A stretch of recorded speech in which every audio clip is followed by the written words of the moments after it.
cho ra là ô cũng chạy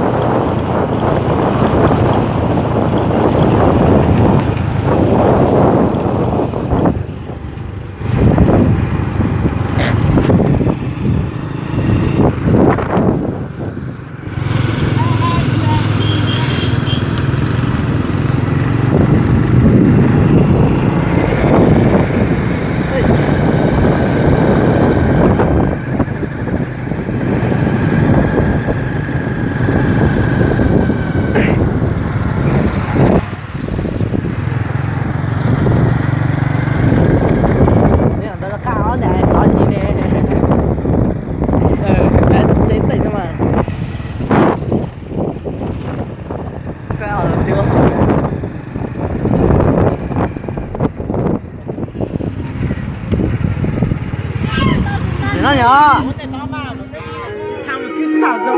chụp anh ơi thao làm với cầm lên đó không có sai chụp anh ơi thao làm vậy là không đúng cơ đó là cô cho nó rong hả đúng không ạ ô xưa mày làm tao chưa có phải thả đúng rồi ôi giờ gì mai cầu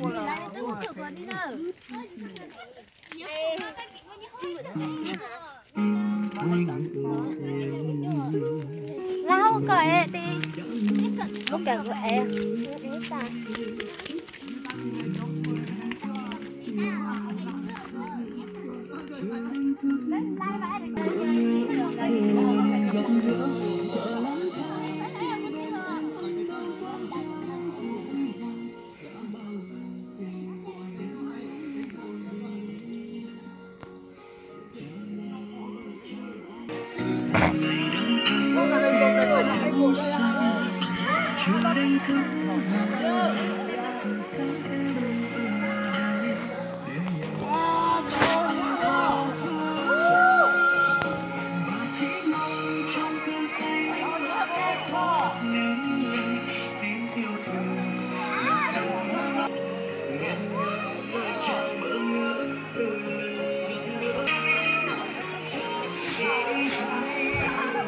bây là tôi đến một chỗ sát tí bây giờ một để giao nó cho sát tí nữa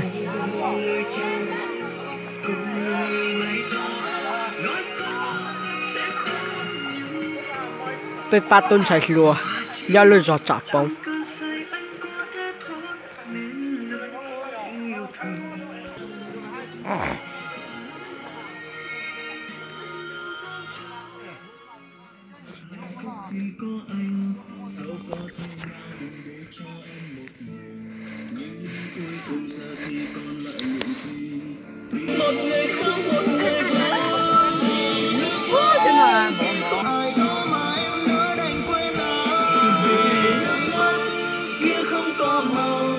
nên đôi lúc anh sẽ mỉm cười thật tươi để trôi đi niềm đau trong ánh mắt nụ cười lạnh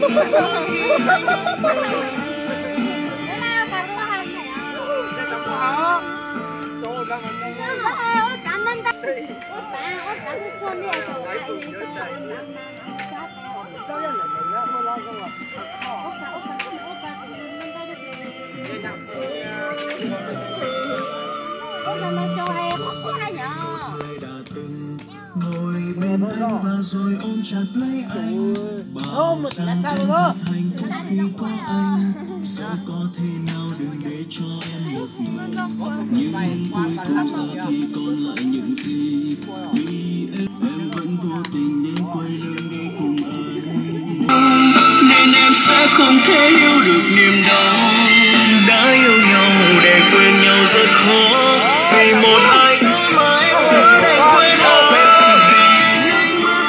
kia không có màu nên đôi lúc anh sẽ mỉm cười thật tươi đào mới chia nha đào mới chia nó cũng xanh đó ya đi là nó cũng xanh rồi nhớ này nó cũng xanh nữa chẳng đi chắc là con nó đi nó khắc định nó nhà là vậy đó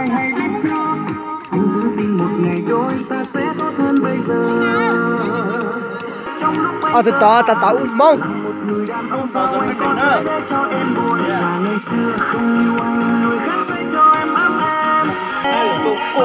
trong đời chẳng là gì muôn phiền và đâu ai trên nhân gian này muốn mong mà được như ý. Chỉ cần là em vui anh sẽ luôn cố gắng lo cho em thật nhiều. Anh có thể để cho em vui và ngày xưa không yêu anh người khác sẽ cho em ấm em. Yêu anh rồi thì anh phải chở che cho đời em. Anh yêu em vì em bao khó khăn trong đời chẳng là gì thâm thiết khi anh vẫn thấy em luôn em trong lúc anh cơ hàng. Là một người đàn ông sao anh có thể để cho em buồn và ngày xưa không yêu anh người khác sẽ cho em ấm em. Khi yêu anh rồi thì anh phải chở che cho đời em. Anh yêu em vì em bao khó khăn trong đời chẳng là Mày đau rồi mới chứ. anh vẫn thấy em luôn tươi cười.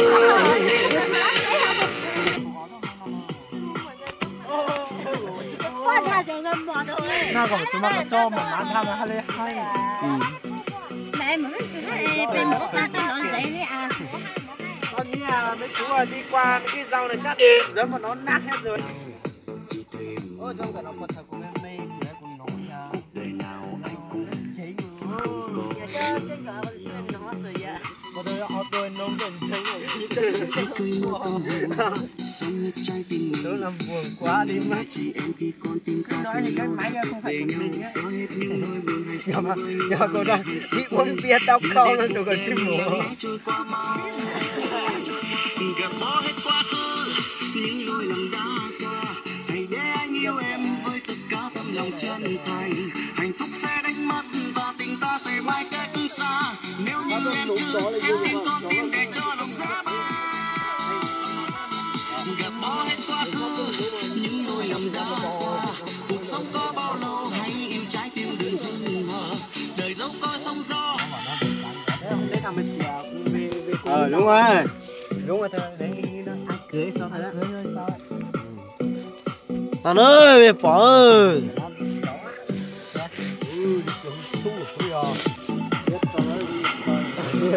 Giờ ra này mà không lớn chủ cơ nó thôi được đuôi, nó thôi đuôi.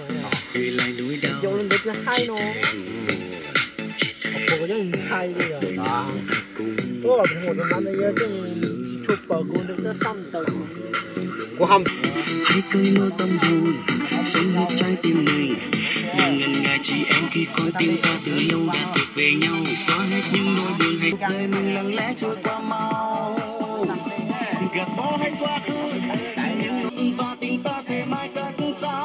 Nếu như em cứ khép kín con tim để cho lòng giá băng. Gạt bỏ hết quá khứ những lỗi lầm đã qua, cuộc sống có bao lâu hãy trái tim đừng hờ. Đời dẫu có sóng gió mà tình ta không nằm cháy ngang. Xin yêu nhau mãi hãy quên đi bao nỗi niềm đắng cay.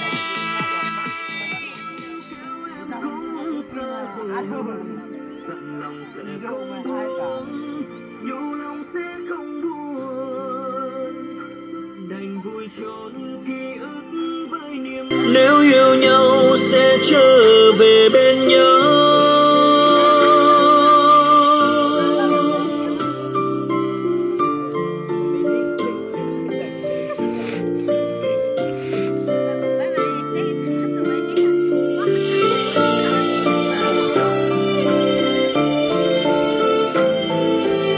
Tụi trên mười trà đà, tụi ghé chập lại đó.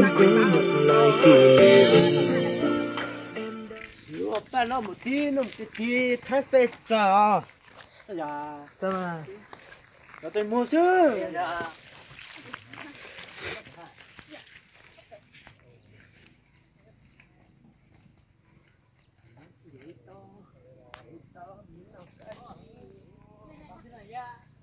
Cái